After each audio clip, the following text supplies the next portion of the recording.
أعوذ بالله من الشيطان الرجيم.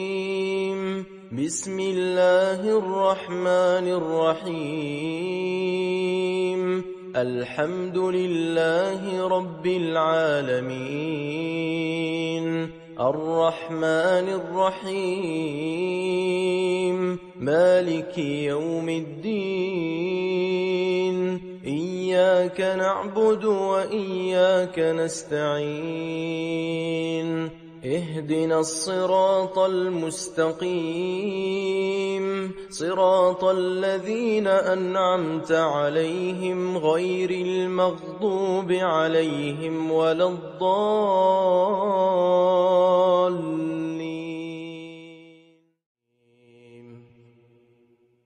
براءة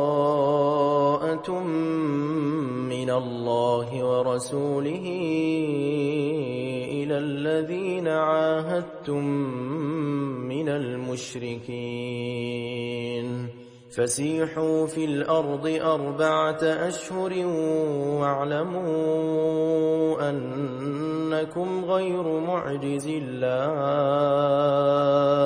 وأن الله مخزي الكافرين. وأذان من الله ورسوله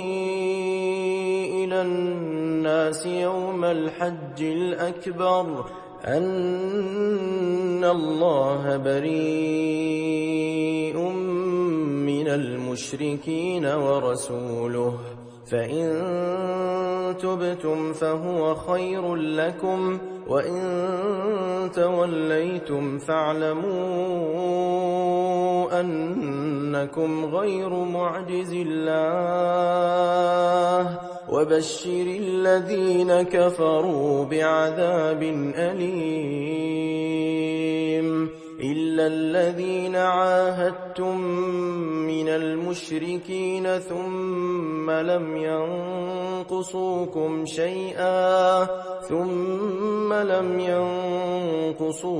شيئا ولم يظاهروا عليكم أحدا فأتموا إليهم عهدهم إلى مدتهم، إن الله يحب المتقين.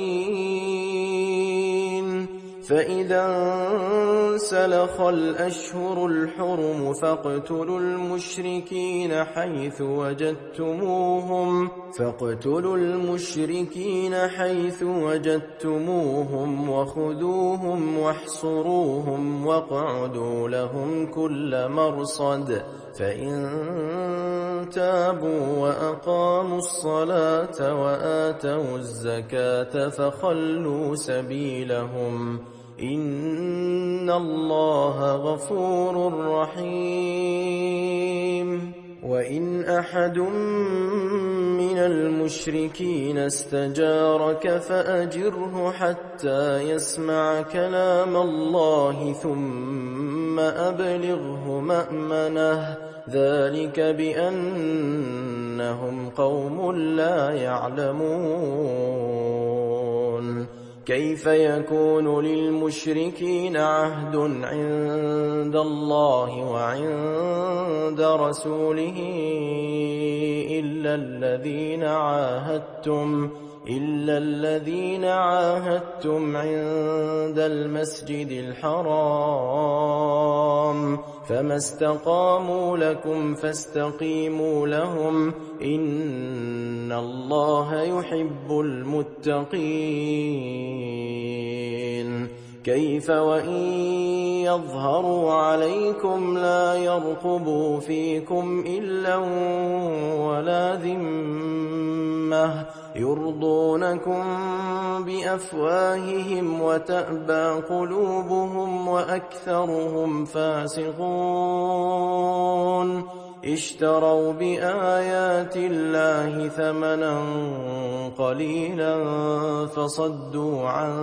سبيله، إنهم ساء ما كانوا يعملون. لا يرقبون في مؤمن إلا ولا ذمة، وأولئك هم المعتدون فإن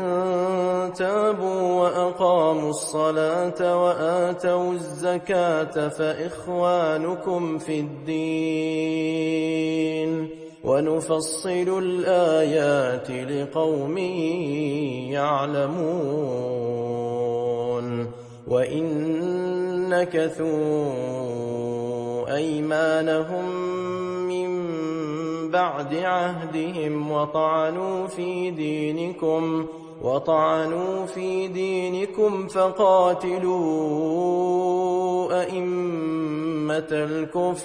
فقاتلوا أئمة الكفر إنهم لا أيمان لهم لعلهم ينتهون ألا تقاتلون قوما نكثوا أيمانهم وهموا بإخراج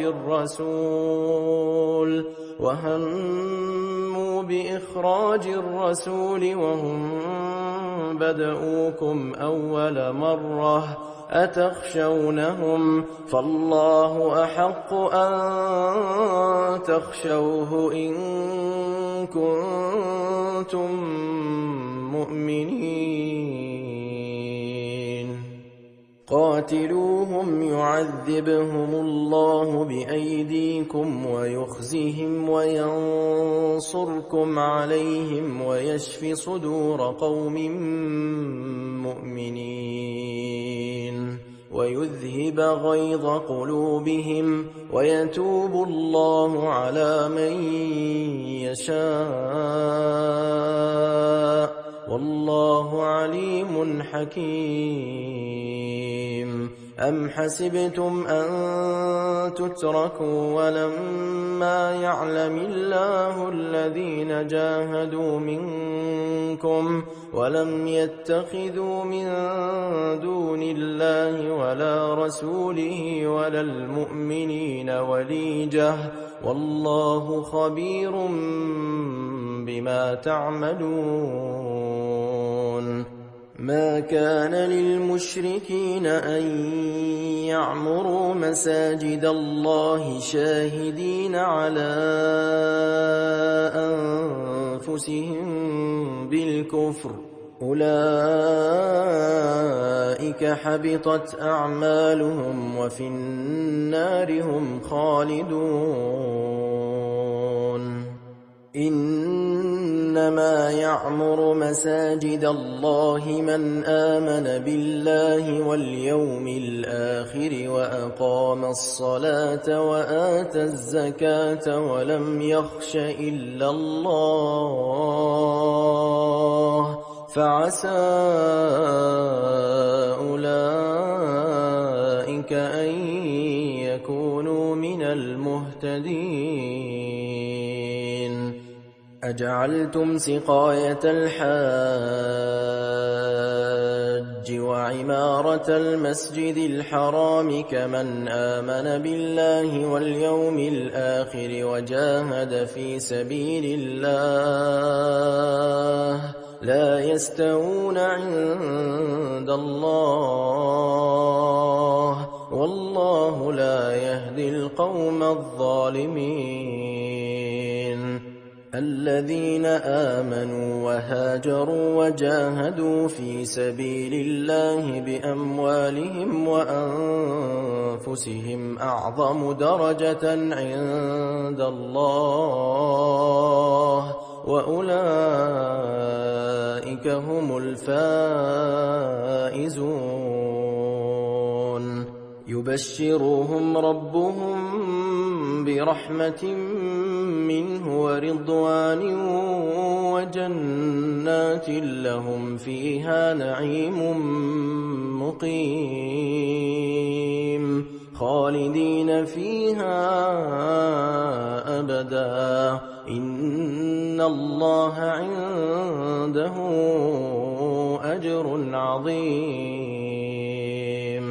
يا أيها الذين آمنوا لا تتخذوا آباءكم وإخوانكم أولياء إن استحبوا الكفر على الإيمان ومن يتولهم منكم فأولئك هم الظالمون قل إن كان آباؤكم وأبناؤكم وإخوانكم وأزواجكم وعشيرتكم وأموال اقترفتموها وتجارة تخشون كسادها ومساكن ترضونها أحب إليكم من الله ورسوله وجهاد في سبيله فتربصوا حتى يأتي الله بأمره والله لا يهدي القوم الفاسقين لقد نصركم الله في مواطن كثيرة ويوم حنين إذ أعجبتكم كثرتكم فلم تغن عنكم شيئا وضاقت عليكم الأرض بما رحبت ثم وليتم مدبرين ثم أنزل الله سكينته على رسوله وعلى المؤمنين وأنزل جنودا لم تروها وعذب الذين كفروا وذلك جزاء الكافرين ثم يتوب الله من بعد ذلك على من يشاء والله غفور رحيم يا أيها الذين آمنوا إنما المشركون نجس فلا يقربوا المسجد الحرام بعد عامهم هذا وإن خفتم عيلة فسوف يغنيكم الله من فضله إن شاء إن الله عليم حكيم قاتلوا الذين لا يؤمنون بالله ولا باليوم الآخر ولا يحرمون ما حرم الله ورسوله ولا يدينون دين الحق من الذين أوتوا الكتاب حتى يعطوا الجزية عن يد وهم صاغرون وقالت اليهود عزير ابن الله وقالت النصارى المسيح ابن الله ذلك قولهم بأفواههم يضاهئون قول الذين كفروا من قبل قاتلهم الله أنى يؤفكون اتخذوا أحبارهم ورهبانهم أربابا من دون الله والمسيح ابن مريم وما أمروا إلا ليعبدوا إلها واحدا لا إله إلا هو سبحانه عما يشركون يريدون أن يطفئوا نور الله بأفواههم ويأبى الله إلا أن يتم نوره ولو كره الكافرون هو الذي أرسل رسوله بالهدى ودين الحق ليظهره على الدين كله ولو كره المشركون. يا أيها الذين آمنوا إن كثيرا من الأحبار والرهبان ليأكلون أموال الناس بالباطل ويصدون عن سبيل الله، والذين يكنزون الذهب والفضة ولا ينفقونها في سبيل الله فبشرهم بعذاب أليم، يوم يحمى عليها في نار جهنم فتكوى بها جباههم وجنوبهم وظهورهم، هذا ما كنزتم لأنفسكم فذوقوا ما كنتم تكنزون. إن عدة الشهور عند الله 12 شهرا في كتاب الله يوم خلق السماوات والأرض منها 4 حرم، ذلك الدين القيم، فلا تظلموا فيهن أنفسكم، وقاتلوا المشركين كافة كما يقاتلونكم كافة، واعلموا أن الله مع المتقين. إنما النسيء زيادة في الكفر يضل به الذين كفروا يحلونه عاما ويحرمونه عاما ليواطئوا عدة ما حرم الله فيحلوا ما حرم الله،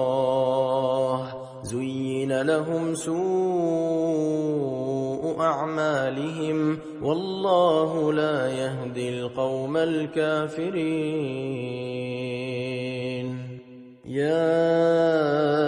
أيها الذين آمنوا ما لكم إذا قيل لكم انفروا في سبيل الله اثاقلتم إلى الأرض أرضيتم بالحياة الدنيا من الآخرة فما متاع الحياة الدنيا في الآخرة إلا قليل. إلا تنفروا يعذبكم عذابا أليما ويستبدل قوما غيركم ولا تضروه شيئا والله على كل شيء قدير. إلا تنصروه فقد نصره الله إذ أخرجه الذين كفروا ثاني اثنين إذ هما في الغار إذ يقول لصاحبه لا تحزن إن الله معنا فأنزل الله سكينته عليه وأيده بجنود لم تروها وجعل كلمة الذين كفروا السفلى وكلمة الله هي العليا والله عزيز حكيم. انفروا خفافا وثقالا وجاهدوا بأموالكم وأنفسكم في سبيل الله ذلكم خير لكم إن كنتم تعلمون. لو كان عرضا قريبا وسفرا قاصدا لاتبعوك ولكن بعدت عليهم الشقة وسيحلفون بالله لو استطعنا لخرجنا معكم يهلكون أنفسهم والله يعلم إنهم لكاذبون عفى الله عنك لم أذنت لهم حتى يتبين لك الذين صدقوا وتعلم الكاذبين لا يستأذنك الذين يؤمنون بالله واليوم الآخر أن يجاهدوا بأموالهم وأنفسهم والله عليم بالمتقين إنما يستأذنك الذين لا يؤمنون بالله واليوم الآخر وارتابت قلوبهم فهم في ريبهم يترددون ولو أرادوا الخروج لأعدوا له عدة ولكن كره الله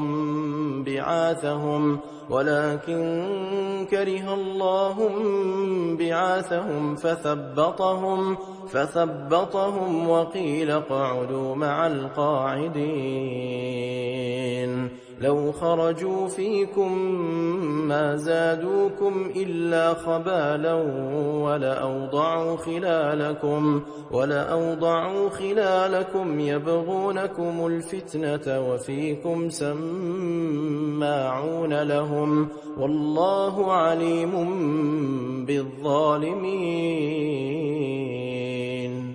لقد ابتغوا الفتنة من قبل وقلبوا لك الأمور حتى جاء الحق وظهر أمر الله وهم كارهون ومنهم من يقول ائذن لي ولا تفتني ألا في الفتنة سقطوا وإن جهنم لمحيطة بالكافرين إن تصبك حسنة تسؤهم وإن تصبك مصيبة يقولوا قد أخذنا أمرنا من قبل ويتولوا وهم فرحون قل لن يصيبنا إلا ما كتب الله لنا هو مولانا وعلى الله فليتوكل المؤمنون قل هل تربصون بنا إلا إحدى الحسنيين ونحن نتربص بكم أن يصيبكم الله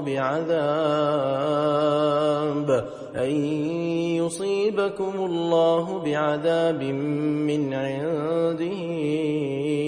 أو بأيدينا فتربصوا إنا معكم متربصون قل أنفقوا طوعا أو كرها لن يتقبل منكم إنكم كنتم قوما فاسقين وما منعهم أن تقبل منهم نفقاتهم إلا أنهم كفروا بالله وبرسوله ولا يأتون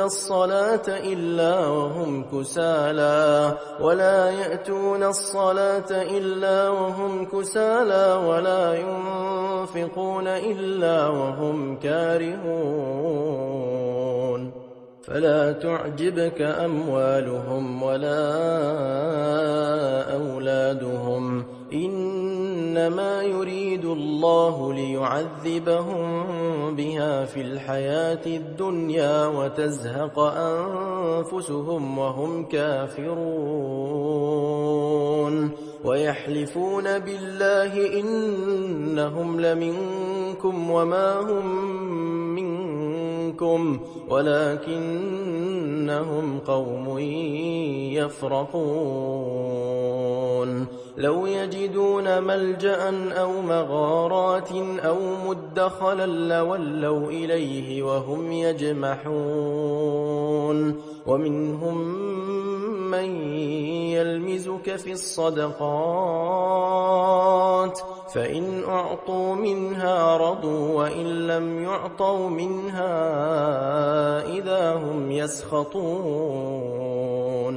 ولو أنهم رضوا ما آتاهم الله ورسوله وقالوا حسبنا الله سيؤتينا الله من فضله ورسوله إنا إلى الله راغبون إنما الصدقات للفقراء والمساكين والعاملين عليها والمؤلفة قلوبهم وفي الرقاب والغارمين وفي سبيل الله وابن السبيل فريضة من الله والله عليم حكيم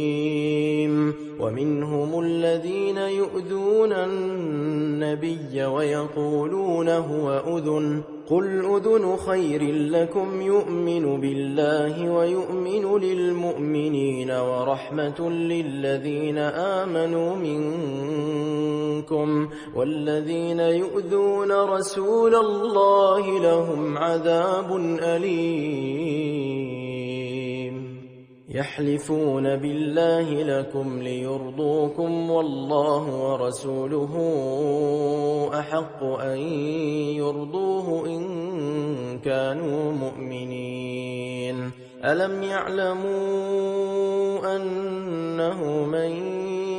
يحادد الله ورسوله فأن له نار جهنم خالدا فيها ذلك الخزي العظيم يحذر المنافقون أن تنزل عليهم سورة تنبئهم بما في قلوبهم قل استهزئوا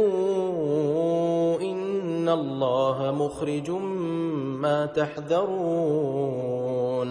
ولئن سألتهم ليقولن إنما كنا نخوض ونلعب قل أبالله وآياته ورسوله كنتم تستهزئون لا تعتذروا قد كفرتم بعد إيمانكم إن نعف عن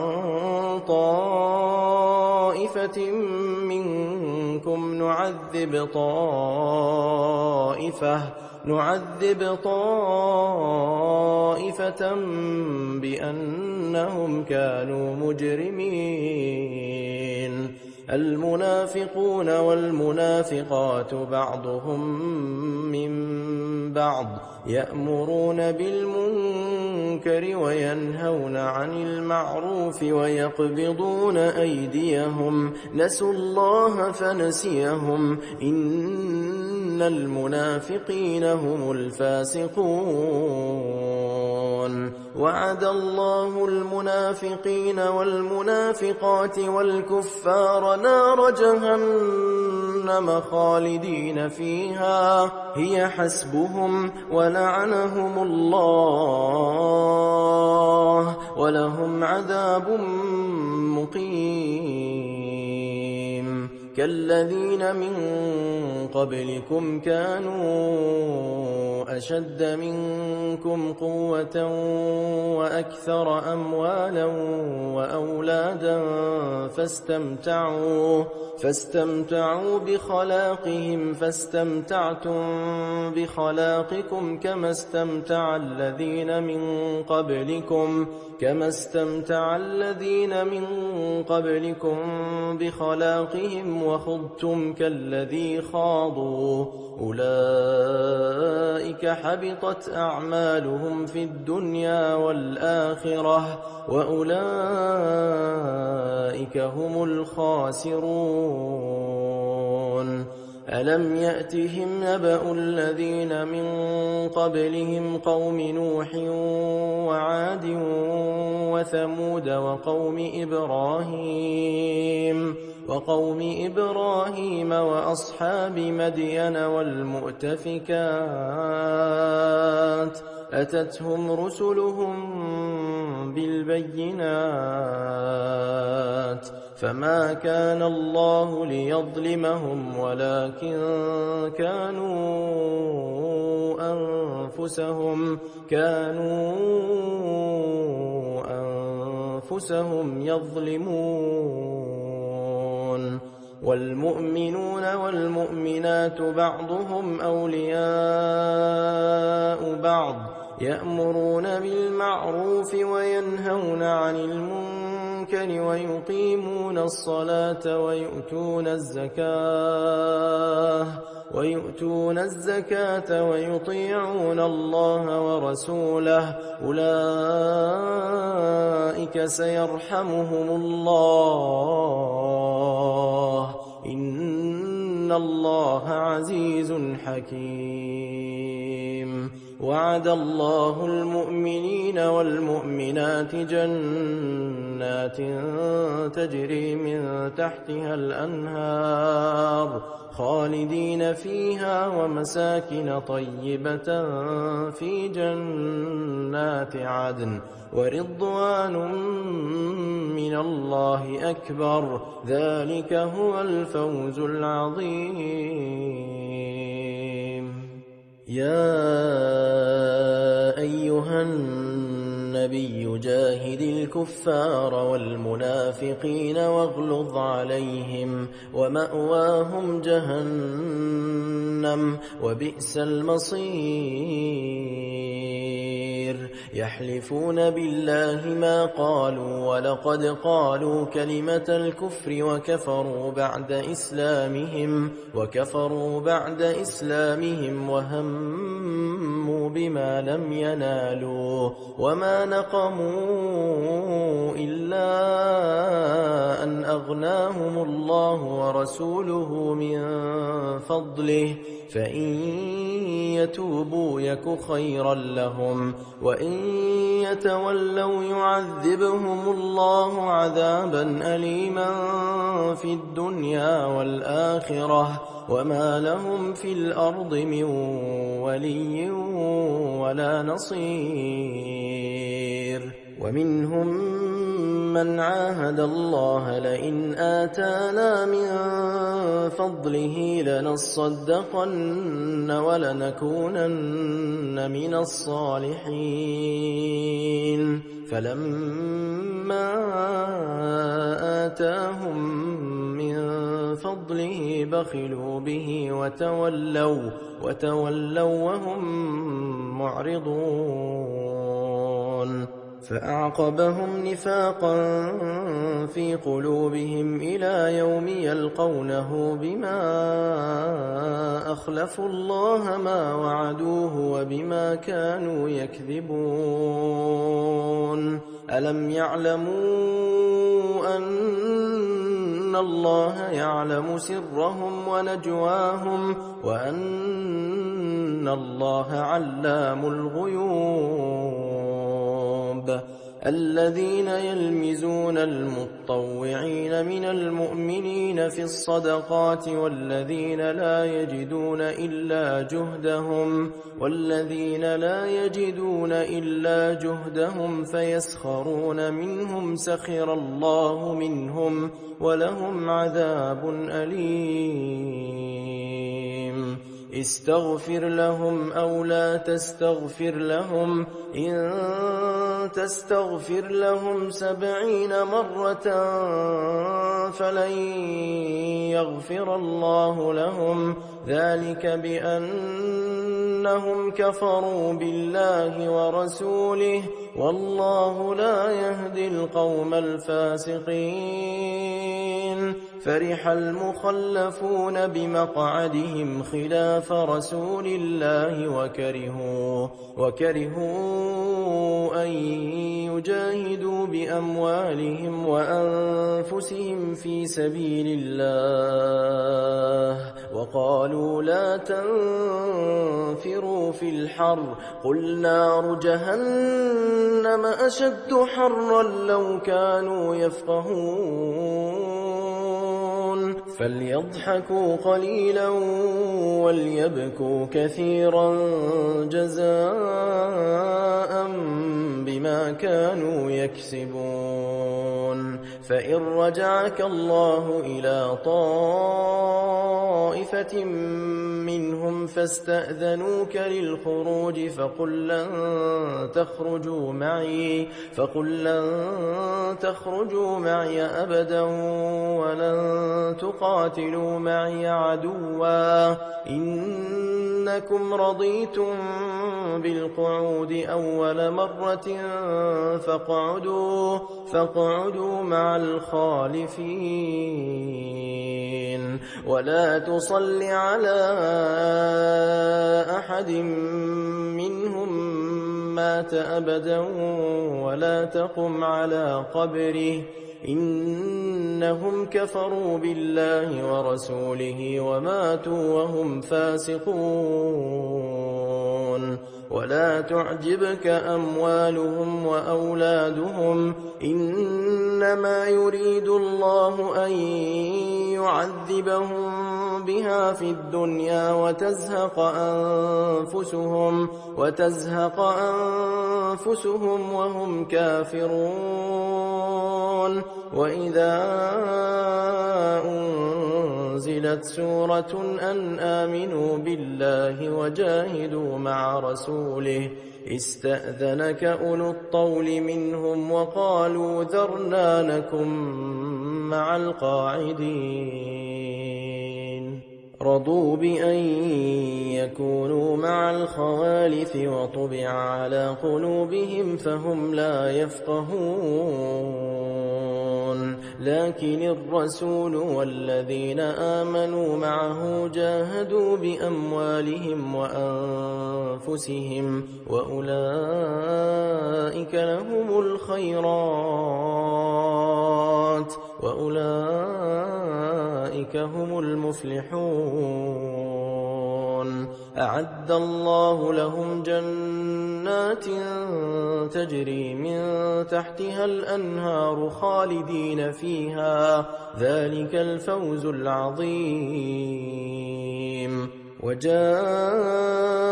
المعذرون من الأعراب ليؤذن لهم وقعد الذين كذبوا الله ورسوله سيصيب الذين كفروا منهم عذاب أليم ليس على الضعفاء ولا على المرضى ولا على الذين لا يجدون ما ينفقون حرج إذا نصحوا لله ورسوله ما على المحسنين من سبيل والله غفور رحيم ولا على الذين إذا ما أتوك لتحملهم قلت لا أجد ما أحملكم عليه تولوا وأعينهم تفيض من الدمع حزنا ألا يجدوا ما ينفقون إنما السبيل على الذين يستأذنونك وهم أغنياء رضوا بأن يكونوا مع الخوالف وطبع الله على قلوبهم فهم لا يعلمون.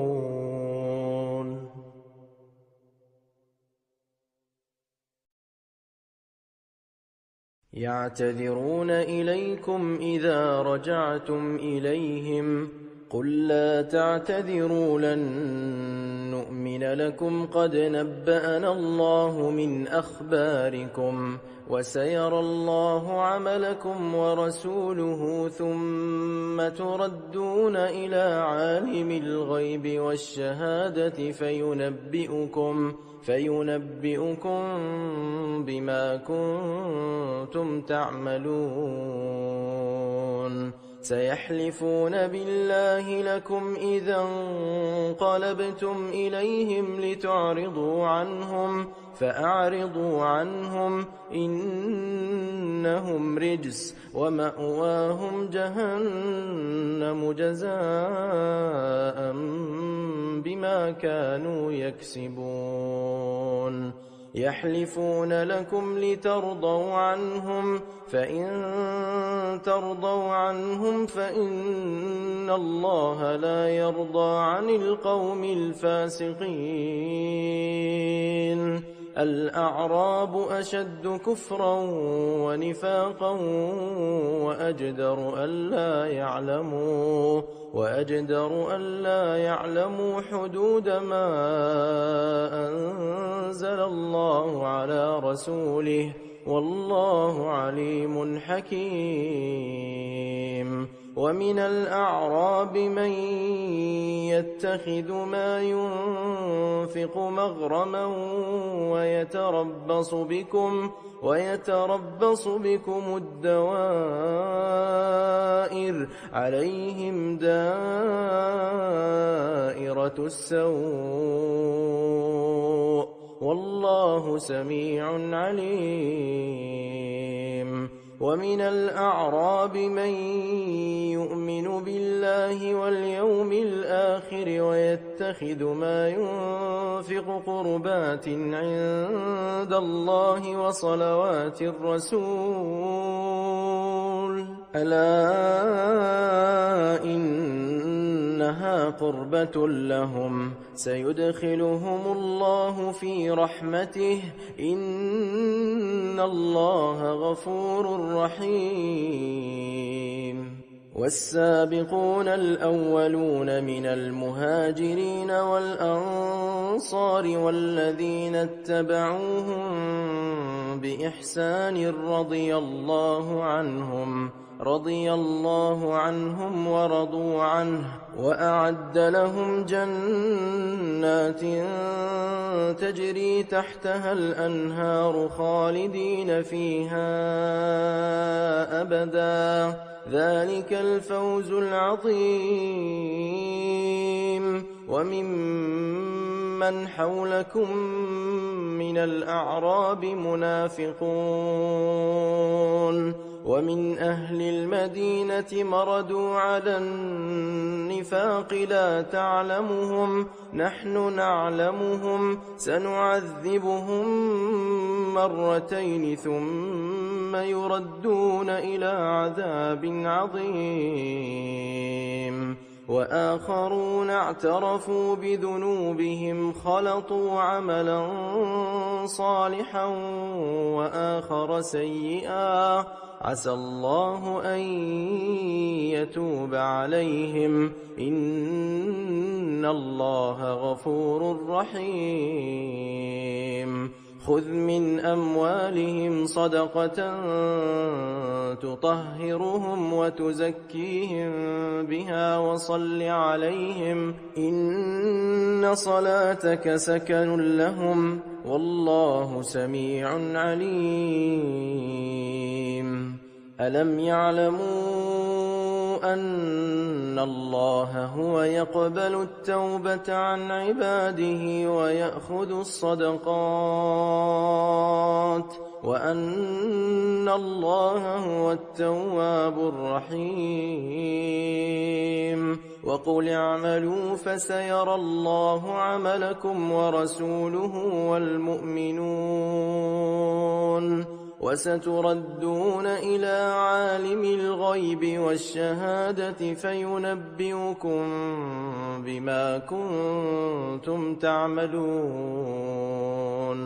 وآخرون مرجون لأمر الله،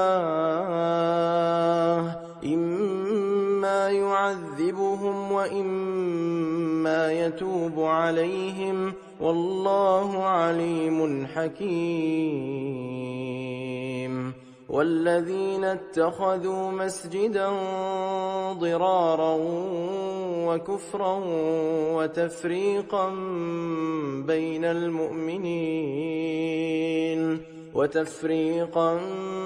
بين المؤمنين وإرصادا لمن حارب الله ورسوله من قبل، وليحلفن إن أردنا إلا الحسنى والله يشهد إنهم لكاذبون.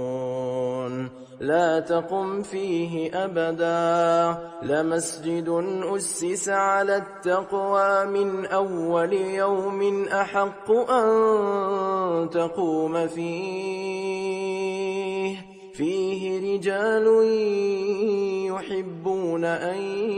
يتطهروا، والله يحب المطهرين. أفمن أسس بنيانه على تقوى من الله ورضوان خير أم من أسس بنيانه على شفا جرف فانهار به في نار جهنم، والله لا يهدي القوم الظالمين. لا يزال بنيانهم الذي بنوا ريبة في قلوبهم إلا أن تقطع قلوبهم، والله عليم حكيم. إن الله اشترى من المؤمنين أنفسهم وأموالهم بأن لهم الجنة، يقاتلون في سبيل الله فيقتلون ويقتلون، وعدا عليه حقا في التوراة والإنجيل والقرآن، ومن أوفى بعهده من الله، فاستبشروا ببيعكم الذي بايعتم به، وذلك هو الفوز العظيم. التائبون العابدون الحامدون السائحون الراكعون الساجدون الآمرون بالمعروف والناهون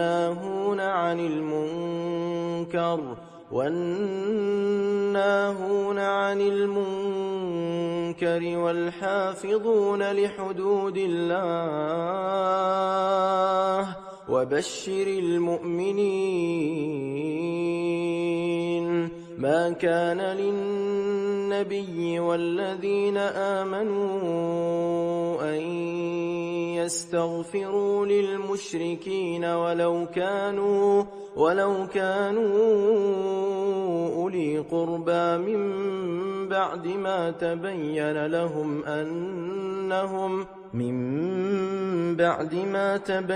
لهم أنهم أصحاب الجحيم.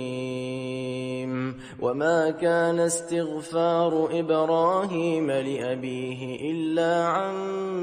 موعدة وعدها إياه فلما تبين له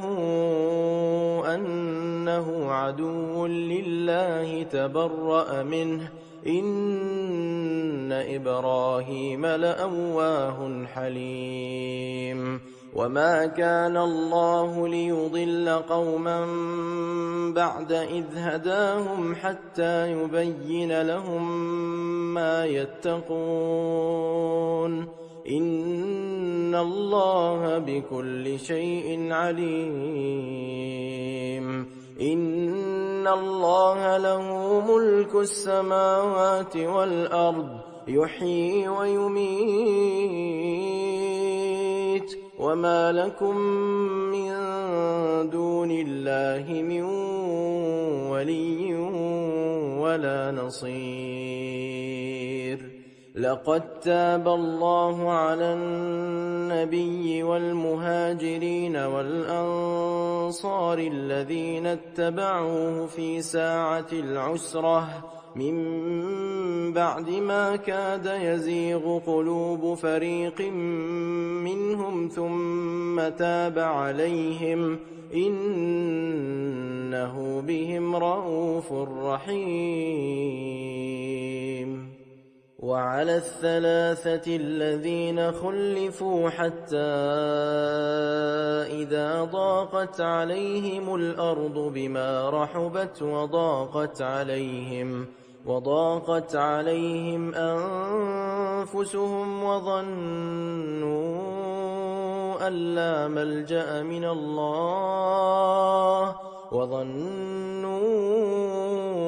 أن لا ملجأ من الله إلا إليه ثم تاب عليهم ليتوبوا إن الله هو التواب الرحيم يا أيها الذين آمنوا اتقوا الله وكونوا مع الصادقين ما كان لأهل المدينة ومن حولهم من الأعراب أن يتخلفوا عن رسول الله ولا يرغبوا بأنفسهم عن نفسه ذلك بأنهم لا يصيبهم ظمأ ولا نصب ولا مخمصة في سبيل الله ولا يطؤون موطئا يغيظ الكفار ولا ينالون من عدو نيلا إلا كتب لهم به عمل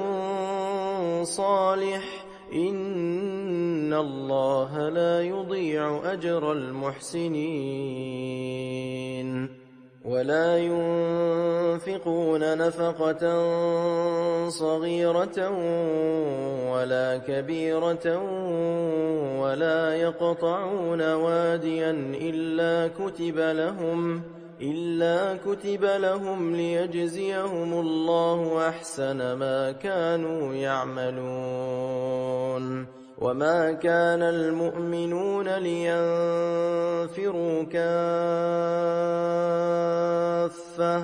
فلولا نفر من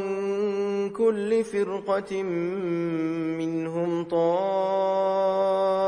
ليتفقهوا في الدين ولينذروا قومهم إذا رجعوا إليهم لعلهم يحذرون يا أيها الذين آمنوا قاتلوا الذين يلونكم من الكفار وليجدوا فيكم غلظة واعلموا أن الله مع المتقين وإذا ما أنزلت سورة فمنهم من يقول الرسول أيكم زادته هذه إيمانا فأما الذين آمنوا فزادتهم إيمانا وهم يستبشرون